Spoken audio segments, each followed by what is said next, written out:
Hello everyone, good evening, नमस्कार. मी सीमा शिंदे आपल्या ignite पाठशालाच्या YouTube चॅनलवर तुम्हा सर्वांचं मनपूर्वक स्वागत करते. तर आज या ठिकाणी आपण 8 स्टँडर्डचा पेपर 2 चं टेस्ट अनालिसिस घेणार आहोत इंग्लिश या विषयाचं. चला तर मग स्टार्ट करूया आपण. तर आपला पहिला जो क्वेश्चन आहे तो स्टार्ट होत आहे पॅसेजनं. या ठिकाणी एक पॅसेज आहे, आपल्याला तो व्यवस्थितरित्या रीड करून आपल्याला त्याच्यावरचे प्रश्न सॉल्व्ह करायचे. मी पहिलेच तुम्हाला सांगितलेले आहे की पॅसेज आपल्याला अत्यंत व्यवस्थित रीड करून त्याच्यावरचे प्रश्न सॉल्व्ह करायचे आहेत, कारण की हे जे प्रश्न असतात हे तुम्हाला पुरेपूर मार्क्स देणारे असतात. सो त्याच्यामुळे याच्यामध्ये निष्काळजीपणा आपल्याला करायचा नाही.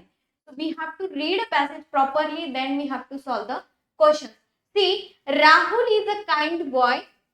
या Rahul is a kind boy म्हणजे एक राहुल हा एक दयाळू मुलगा होता, काइंड होता. He lives in a small village. तो एका गावामध्ये राहत होता. एव्हरी मॉर्निंग, येस, तो सकाळी काय करायचा? He wakes up early and helps his mother. काय करायचं? लवकर उठून त्याच्या आईला तो मदत करायचा. He feeds the cows and cleans the yard.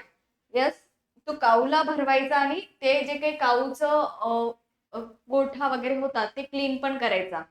If yard म्हणजे अंगण पण त्याच्यामध्ये येऊ शकतं. After that he goes to school on his bicycle. आणि त्याच्यानंतर तो त्याच्या स्कूलमध्ये कसा जायचा? सायकलवरून. Rahul likes to study and always listens to his teachers. त्याला अभ्यास करायला फार आवडायचा आणि तो नेहमी त्याच्या शिक्षकांचा ऐकायचा.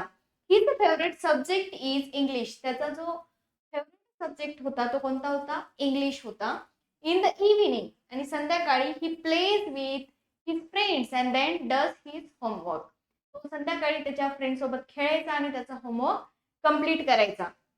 Everyone in the village likes Rahul because he is helpful and polite. गावातल्या सगळ्यांनाच, विलेज मधल्या सगळ्यांनाच राहुल आवडायचा, कारण की तो खूप पोलाइट आणि हेल्पफुल, सगळ्यांना मदत करायचा म्हणून.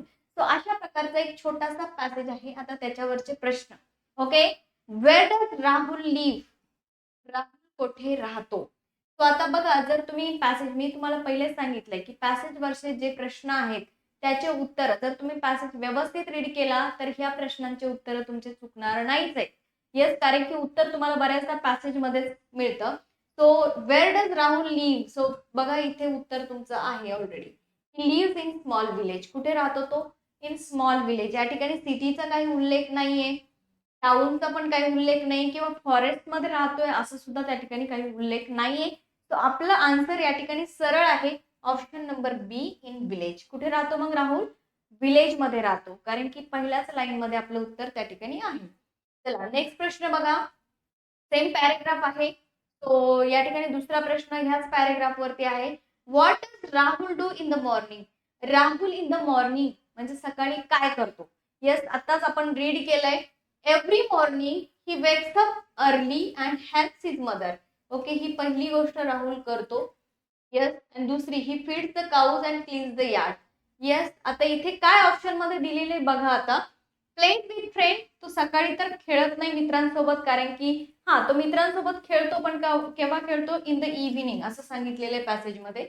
तर हे आपलं उत्तर नाहीये. ओके, तो संध्याकाळी खेळतो मित्रांसोबत. आपल्याला बघायचंय की तो इन द मॉर्निंग म्हणजे सकाळी काय करतो हे आपल्याला या ठिकाणी बघायचंय. तो गोज टू मार्केट. मार्केटमध्ये जातो असा काहीही उल्लेख आपल्या पॅसेज मध्ये नाहीये, म्हणून ऑप्शन 2 कटला. तो वॉचेस टीव्ही. टीव्ही बघतो असा सुद्धा आपल्या पॅसेज मध्ये उल्लेख नाहीये, तो हा सुद्धा ऑप्शन कटला. तो आता इथे दिलेला आहे बघा, helps his mother. Helps his mother option मध्ये आहे. And he feeds the cows and cleans the yard. पण हे ऑप्शन मध्ये नाही. हे जर ऑप्शन मध्ये असलं असतं तर हे सुद्धा उत्तर असू शकलं असतं.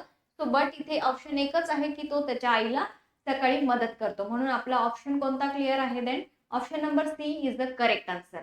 ओके, चला नेक्स्ट प्रश्न बघा. How does Rahul go to school? Rahul स्कूलला कसा जातो? दिलेला आहे, त्याला स्कूलला जायला खूप आवडतं, अभ्यास करायला खूप आवडतो. तो कसा जातो स्कूलमध्ये ते पण दिलेलं आहे. He goes to school on his bicycle. बघा, त्याच्या बायसिकलवर म्हणजे त्याच्या सायकलवरून तो शाळेत जातो असं सांगितलेलं आहे. तो बघा, बाय कारने तो जातो असं तर नाही सांगितलेलं. बाय बस जातो म्हणजे हे ऑप्शन कट झाले. ऑन फूट म्हणजे चालत जातो असं पण नाही सांगितलेलं. जसं तसं उत्तर आपल्या पॅसेज मध्ये आलेलं आहे, ऑन हिज बायसिकल. या म्हणजे सायकल वरून जातो असं सांगितलेलं आहे. ऑफकोर्स तेच आपलं उत्तर त्या ठिकाणी आहे. चला, दुसरा प्रश्न आहे. आता पॅसेजवरचे प्रश्न संपले. जवळपास 3 प्रश्न विचारले जातात पॅसेजवरती, 3 ते 4. ओके. सो मोस्टली 3 प्रश्न अपेक्षित असतात पॅसेजवरती.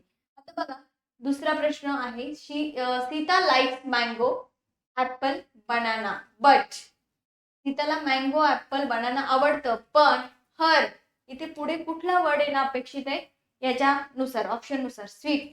हर स्वीट फूड आपण म्हणणार का? Her sweet favourite is orange. Her sweet favourite sense व्यवस्थित लागत नाहीये, म्हणून हा ऑप्शन त्या ठिकाणी येणार नाही. हर स्वीट फेवरेट नो. या सो हर स्मॉल फ्रूट. स्मॉल फ्रूट, तिचं स्मॉल फ्रूट कसं म्हणणार आपण? सेन्स लागत नाहीये. सॉर फूड म्हणजे आंबट फूड नाही, तर त्या ठिकाणी सरळ सरळ बी ऑप्शन करेक्ट जाईल. But her favourite fruit is orange. जसं की आपण सेंटेन्स मध्ये म्हणतो की तिचं फेवरेट फ्रूट हे आहे. माय फेवरेट फ्रूट इज स्ट्रॉबेरी. तर अशा पद्धतीने जेव्हा आपण सेंटेन्स मध्ये म्हणतो की कोणाचं कोणतं फेवरेट फ्रूट आहे, तो हे म्हणायचं असेल तर आपण फेवरेट हा वर्ड नक्कीच त्या ठिकाणी यूज करतो. तो फेवरेट फूड या ठिकाणी यूज होईल. फेवरेट हा वर्ड या ठिकाणी यूज होईल. चला, choose the correct option which does not have a prefix. Prefix म्हणजे काय पहिले हे समजून घ्या. प्रिफिक्स म्हणजेच एखादा वर्ड आहे, त्या वर्डला अपोजिट करायचा असेल किंवा कुठल्या दुसऱ्या फॉर्म मध्ये बनवायचा असेल, त्यावेळेस आपण त्या ठिकाणी वर्डच्या सुरुवातीला काही लेटर ऍड करतो. ओके, त्याला आपण प्रिफिक्स असं म्हणतो. वर्डच्या सुरुवातीला जे लेटर ऍड केले जातात त्याला प्रिफिक्स म्हणतो, आणि शब्दाच्या शेवटी काही वर्ड ऍड केले जातात, काही लेटर्स ऍड केले जातात, त्याला आपण सफिक्स असं म्हणतो.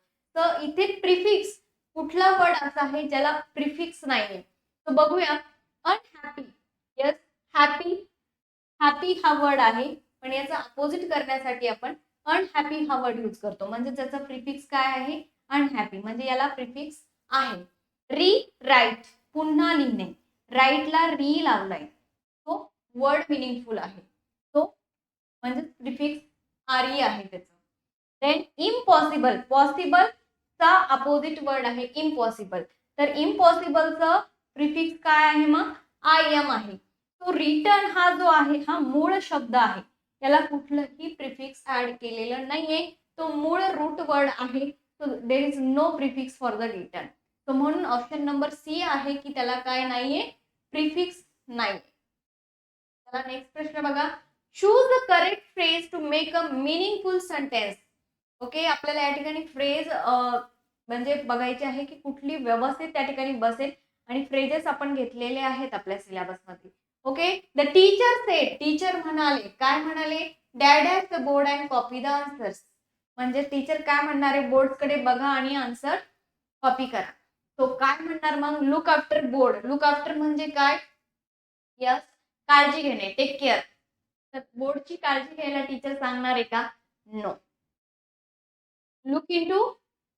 लुक इंटू एखाद्या गोष्टीमध्ये लक्ष घालणे. Look into, I will look into that. मी त्या गोष्टीमध्ये लक्ष घालेल. तो इथे टीचर असं म्हणणार आहे की बोर्ड मध्ये लक्ष घाला आणि मग आन्सर कॉपी करा? नो, हे पण बरोबर वेने यूज नाही होणार. Look for. या एखादी मिसिंग गोष्ट असेल तर आपण काय म्हणतो? I am looking for my mobile. मी माझा मोबाईल शोधत आहे, बघत आहे, सर्च करत आहे. तो मग हे पण त्या ठिकाणी येणार नाही. सो लुक ॲट म्हणजे एखाद्या गोष्टीकडे बघायला सांगणे. Look at the board. Yes, तर ह्या दृष्टिकोनातून हे फ्रेझल वर्ब या ठिकाणी बरोबर वेने यूज होईल, आणि आपला आन्सर असेल ये. या option number A is the correct answer.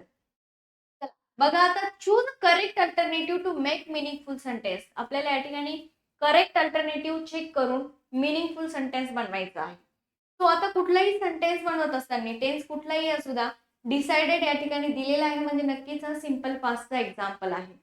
तो या ठिकाणी teacher the new book to buy. Okay, आता सब्जेक्ट काय असणार आहे? यस, दुसरं काहीही दिसत नाही. तुम्ही एकदा वर्ड्स रीड करून घ्या. A decided teacher the new book to buy. आता न्यू बुक सब्जेक्ट कसा असेल? Teacher can be the subject, right? Teacher. Teacher आपण सब्जेक्ट घेऊया. सो टीचर डिसाइडेड, या वर्क सेकंड प्लेसला येणार आहे. Teacher decided what? To buy a new book. The extra word राहतोय, द सुरुवातीला लागेल टीचरच्या. The teacher decided to buy a new book. Okay, so ह्या हिशोबाने सेंटेन्स कुठलं क्लिअर होईल मग? या बघा आता तुम्ही जर म्हटलं की मॅडम हे पण येऊ शकतं, the teacher to buy, sense लागत नाही, करेक्ट वाटत नाहीये सेंटेन्स. बघा टू बाय हे म्हणजे आपल्या मेन वर्बच्या अगोदर टू बाय इन्फिनिटिव्ह लागणार नाही, हे आपल्या जे मेन वर्ब मेन ऍक्शन आहे त्याच्यानंतर लागेल. तो लक्षात ठेवा. सो हे सेन्स नुसार किंवा ग्रॅमॅटिकल करेक्ट जाणार आहे. New decided to teacher to buy, काहीच सेन्स लागत नाही, काहीच करेक्ट नाही grammatically. New book decided to buy the teacher, म्हणजे नवीन बुकने डिसाइड केलं की टीचरला बाय करायचं, सेंटेन्सचा मिनिंगच चेंज होतोय. सो म्हणून हे पण रॉंग सेंटेन्स आहे. So option B is the correct. The teacher decided to buy a new book. So option number B या ठिकाणी बरोबर उत्तर आहे. Complete the sentence using correct form of verb, choose one correct option. आपल्याला या ठिकाणी हे सेंटेन्स करेक्ट फॉर्म यूज करायचंय. म्हणजे बघा, if you run fast you dash catch the bus. आता तू जर जोरात पळालास तर you dash catch the bus, म्हणजे you will catch the bus, would catch the bus, should catch the bus or may catch the बस. या ठिकाणी कुठलं म्हणजे या ठिकाणी मॉडल ऑक्झिलरी यूज होईल. Which modal auxiliary will be use here? Choose one correct option. If you run fast you will catch the bus, right. You should म्हणजे suggestion आहे. Yes, you should. Should is the suggestion ना. Should म्हणजे suggestion, एखाद्याला आपण म्हणतो की तू करायला पाहिजे, दॅट इज द सजेशन. तो या ठिकाणी सजेशन नाही सांगितलेलं आहे, कुठल्याही प्रकारचं सजेशन नाहीये, राईट. सो म्हणून इथे काय येईल? विल या ठिकाणी बरोबर ऑप्शन आहे. कारण की का, आता आपण जसं इफ या ठिकाणी यूज करत आहे, बरोबर आहे. If it is what conditional आहे. जेव्हा इफचं कंडिशनल असेल तर सेकंड क्लॉज मध्ये आपण त्या ठिकाणी विल म्हणजे सिंपल फ्युचर यूज करत असतो. इफचं कंडिशन असेल तर आपण त्या ठिकाणी कुठलं यूज करणार आहे? Simple future. यस. सो आपलं उत्तर बी. वुड तर येणारच नाही तिथे, वुड येणार नाही तिकडे का? कारण की वुड बरोबर ग्रॅमॅटिकली होणार नाही. इफचा क्लॉज पहिला आहे, तो देन सेकंड क्लॉज मध्ये त्या ठिकाणी सिंपल फ्युचर येणं अपेक्षित आहे. So option number B is the correct. Choose one correct alternative. You dash finish your homework before watching TV. तू तुझा होमवर्क टीव्ही बघण्याच्या पूर्वी कंप्लीट करायलाच पाहिजे. आता हे जे सेंटेन्स आहे याच्यामध्ये ऑब्लिगेशन सांगितलेलं आहे. ऑब्लिगेशन साठी आता मे होईल का बघा. यू मे फिनिश, पॉसिबिलिटी म्हणायचंय का? नाही. सेंटेन्सचा सेन्स सांगतोय की इथे पॉसिबिलिटी सांगायची नाही. You can finish your homework before watching TV. No, पुढचं येणारच नाही. सो या ठिकाणी ऑप्शन मस्ट आहे, कारण की ऑब्लिगेशन हे करायलाच पाहिजे, जोर देऊन आपण सांगतोय तू तुझा होमवर्क टीव्ही बघण्या अगोदर पूर्ण करायलाच पाहिजे. सो त्या हिशोबाने या ठिकाणी उत्तर आपलं मस्ट येईल करेक्ट. नेक्स्ट बघा, read the sentence and recognise its type, choose the correct alternative. आता आपल्याला सेंटेन्स कुठला आहे ते रीड करायचं आहे आणि कोणता प्रकारचं सेंटेन्स आहे. So that we have to see and choose the correct option. So please close the door. कृपया दरवाजा बंद कर. Please close the door. तो हे कुठल्या प्रकारचं सेंटेन्स आहे? प्लीज आपण एखाद्याला करायला सांगतोय काहीतरी. Open the door, go there, come here, sit here. Yes. कुठल्याही ऍक्शन जेव्हा आपण करायला सांगतो, राईट डाऊन दिस, हे कशामध्ये येतं? असेरेटिव्ह मध्ये काय येतं? असेरेटिव्ह मध्ये सेंटेन्सची सुरुवात जी आहे ती सब्जेक्टने होते, या सब्जेक्टने होते. जसं की नेहा, या आय, वी, ही, शीट ह्या सब्जेक्टने होईल. ओके. इम्पेरेटिव्ह मध्ये काय होतं? रिक्वेस्ट असते किंवा कोणाला काहीतरी करायला सांगणे. येस. आणि इंट्रोगेटिव्ह मध्ये प्रश्न आहे, हे तुम्हाला माहितीच आहे, प्रश्नार्थक वाक्य असते. इथे काही प्रश्नार्थक चिन्ह वगैरे नाहीये. आणि एक्सक्लेमेटरी म्हणजेच उद्गारवाचक. सो याच्यामध्ये काही सरप्राइझिंग पण नाही, काही नाहीये. सो कुणाला काहीतरी करायला सांगणे म्हणजेच इम्पेरेटिव्ह. ऑप्शन नंबर बी आपला करेक्ट त्या ठिकाणी उत्तर आहे. सो कुठलं उत्तर करेक्ट आहे मग? Option number B is the correct answer. Next बघा, find out the number of pronouns in the following sentence. आता आपल्याला खाली जे दिलेले सेंटेन्स आहे त्याच्यामध्ये किती प्रोनाउन आहे ते बघायचे आहेत.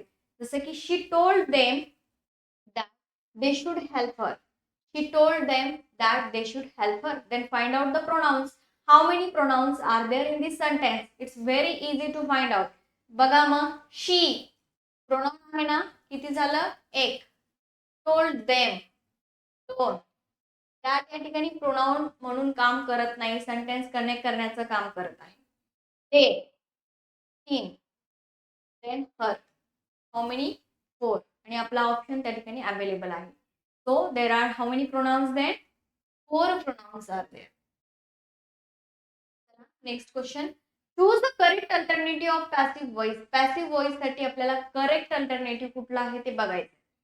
आता बघा, the teacher punish the student असं सेंटेन्स आहे. आता पॅसिव्ह व्हॉइस चेंज करत असताना मी नेहमी तुम्हाला सांगत असते एकदम सोपा उपाय. स्ट्रक्चर बघण्याऐवजी तुम्ही टेन्स आयडेंटिफाय करा की कुठल्या टेन्सचं सेंटेन्स आहे. सो टेन्स आयडेंटिफाय करा. This is the simple past. कशावरून ओळखलं आपण सिंपल पास्ट आहे? How did we identify that this is the simple past tense? याच्या वर्बच्या फॉर्म वरून ओळखलं आपण. टेन्स आहे सिंपल पास्ट. म्हणजे जेव्हा सिंपल पास्ट टेन्स असेल तर आपण सुरुवातीला ऑब्जेक्ट घेतो. टेन्स कुठलाही असू द्या, ऑब्जेक्ट हे सुरुवातीला येणारच आहे. ओके, मग ऑब्जेक्ट नंतर सगळ्यात महत्वाचं ऍज पर द टेन्स आपण त्या ठिकाणी टू बी चा फॉर्म यूज करतो. तो हा सिंपल पास्ट टेन्स आहे म्हणून इथे आपण काय घेणार आहे? वॉज अँड वर. काय घेणार आहे? वॉज अँड वर. या सिंपल पास्ट आहे म्हणून was and were. Then after that will take V3 वर्बचा थर्ड फॉर्म.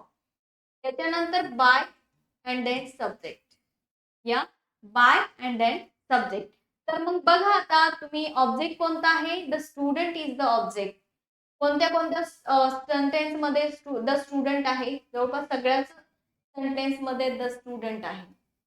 इथे द टीचर आहे. ओके, सो आपल्याला द स्टुडंट सुरुवातीला पाहिजे कारण की आपला ऑब्जेक्ट द स्टुडंट आहे म्हणून हा ऑप्शन कट करून टाका. कट झाला तो कारण की आपला ऑब्जेक्ट पहिले असणं गरजेचं आहे.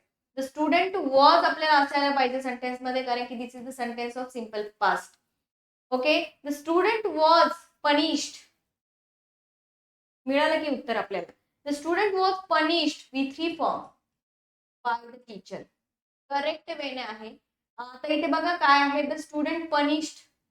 वॉज नाही इथे, ऑप्शन कट झाला. So the student is punished bye the teacher. The student is आहे, फक्त या हेल्पिंग वर्ब मुळे आपलं हे ऑप्शन कट झालेलं आहे. तो सिंपल पास्ट आहे म्हणून त्या ठिकाणी वॉज आणि वरच यायला पाहिजे. जर सिंपल प्रेझेंट असला असता तर त्या ठिकाणी एम आर इज येऊ शकलं असतं. म्हणून आपलं करेक्ट उत्तर ऑप्शन बी आहे. बघा next. Speak out the number of adjectives in the following sentence. खाली दिलेल्या सेंटेन्स मध्ये किती ऍडजेक्टिव्स आहेत? बघा, द स्मॉल बॉय. स्मॉल म्हणजे छोटा, बॉय म्हणजे मुलगा, नाऊन आहे हे. कॅरीड वर्ब आहे. अ हेवी बॅग जड बॅग. तर याच्यामध्ये ऍडजेक्टिव्स किती आहे म्हणून कोण सांगेल? So see the small boy. Boy हे आहे article, the definite article isn't it. So small is what? लहान मुलगा. कसा मुलगा आहे? लहान. म्हणजे हे झालं एक ऍडजेक्टिव्ह. आणि हेवी बॅग दुसरं ऍडजेक्टिव्ह. म्हणजे किती ऍडजेक्टिव्ह आहेत मग ह्या सेंटेन्स मध्ये? There are only 2 adjectives in this sentence. Option number B is the correct answer. किती ऍडजेक्टिव्ह आहेत मग? 2च ऍडजेक्टिव्ह आहेत. नेक्स्ट बघा. Choose one incorrect alternative from the given option. खाली दिलेल्या ऑप्शन पैकी आपल्याला एक अल्टरनेटिव्ह जो आहे तो चुकीचा दिलेला आहे. तर तो कुठला आहे? That we have to see. कोणता आहे ते बघायचं आहे आणि तो कट करायचा आहे. चला.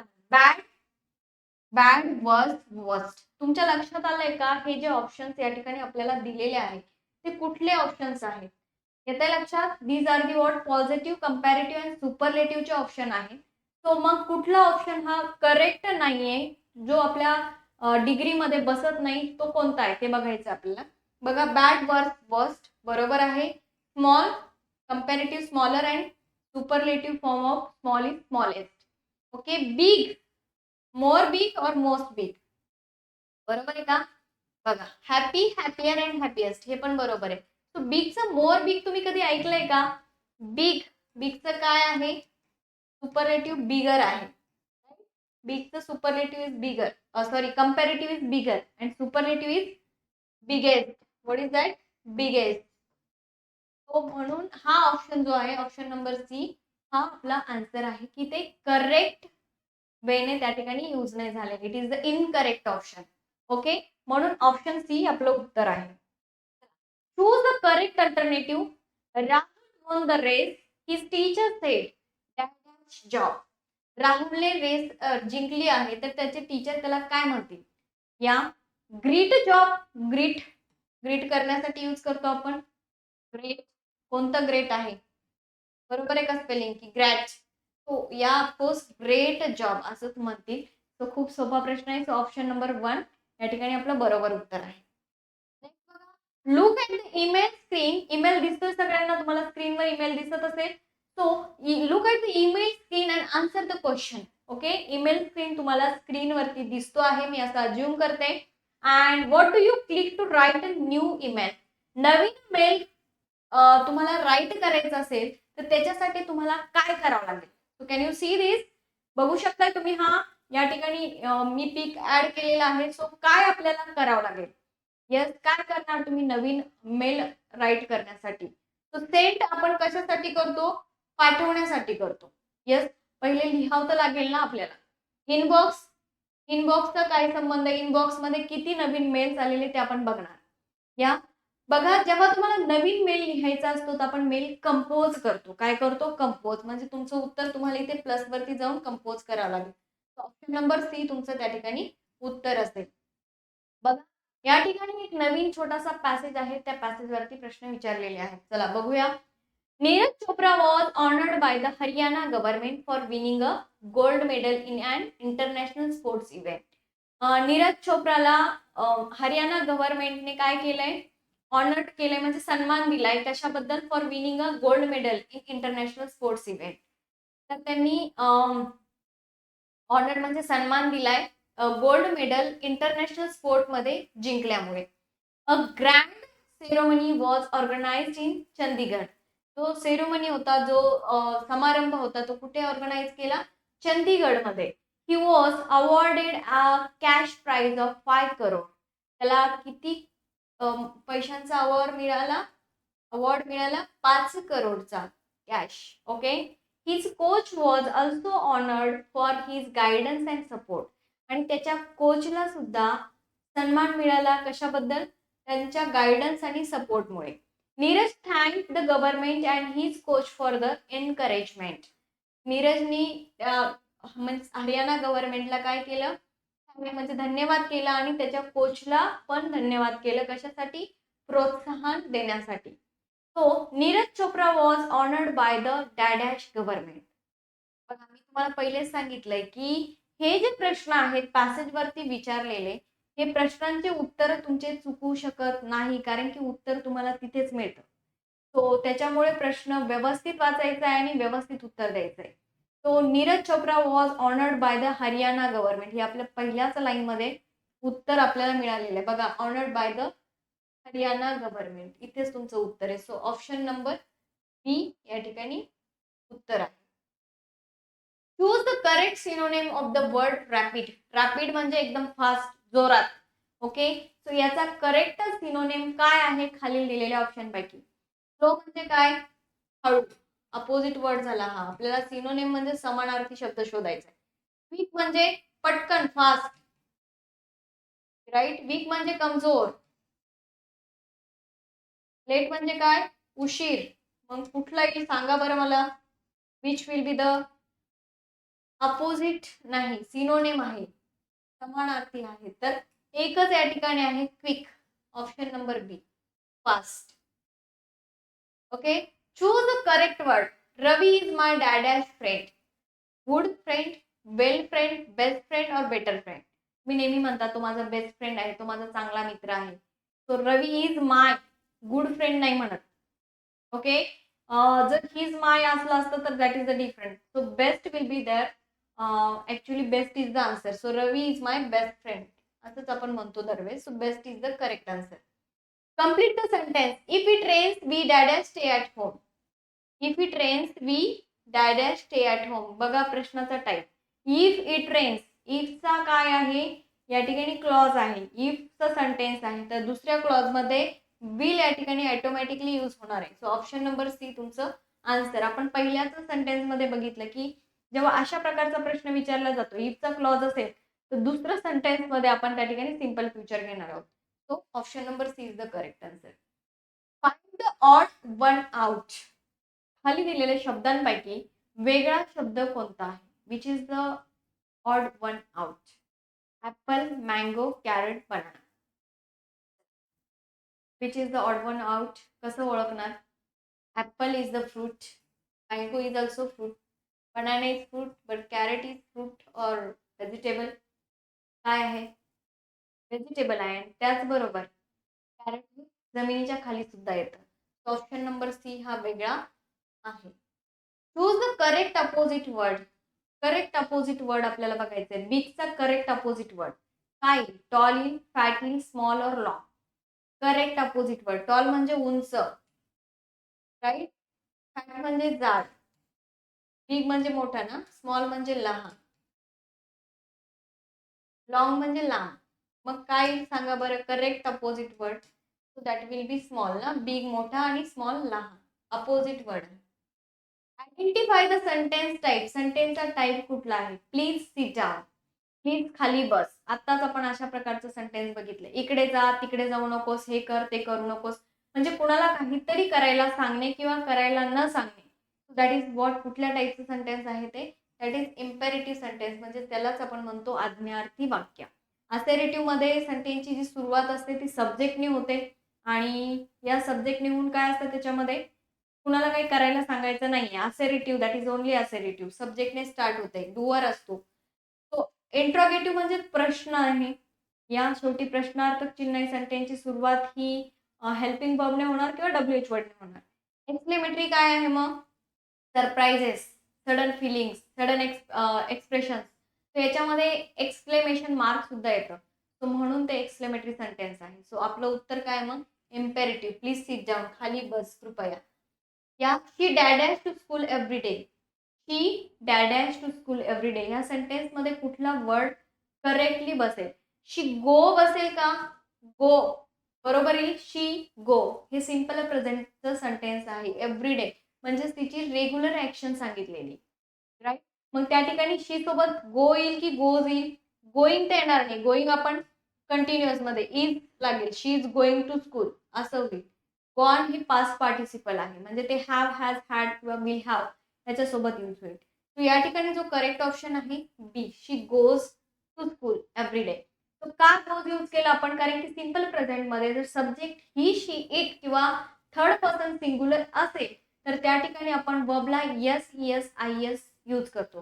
हे आपले टेन्सचे रूल आहेत. सो त्यानुसार सब्जेक्ट शी आहे म्हणून त्या ठिकाणी गोज हा सब्जेक्ट बरोबर जाईल. गोज हे वर्ब बरोबर जाईल. I saw डॅडॅश in zoo. I saw डॅडॅश elephant in zoo. आता या ठिकाणी कुठलं आर्टिकल येईल? एलिफंटचा साऊंड जर तुम्ही बघितला एचा साऊंड आहे. एचा साऊंड आहे तर ई म्हणजेच वॉवेलचा साऊंड त्या ठिकाणी येतोय. वॉवेलचा साऊंड येतो तर अ आर्टिकल त्या ठिकाणी लागणार नाही. अ एलिफंट असं म्हणत नाही आपण. तर त्या ठिकाणी अन एलिफंट लागेल. I saw an elephant in the zoo. अशा प्रकारचा हा प्रश्न आहे. तो आर्टिकल या ठिकाणी अन यूज होईल. आय होप तुम्हाला सगळे प्रश्न विथ प्रॉपर एक्सप्लेनेशन समजले असतील. अशा प्रकारचे प्रश्न तुम्हाला एक्झाम मध्ये येऊ शकतात तर तुम्हाला व्यवस्थितरित्या प्रॅक्टिस त्या ठिकाणी करणं गरजेचे आहे. Yes, I hope you understood everything. So thank you so much. Have a nice time. Thank you.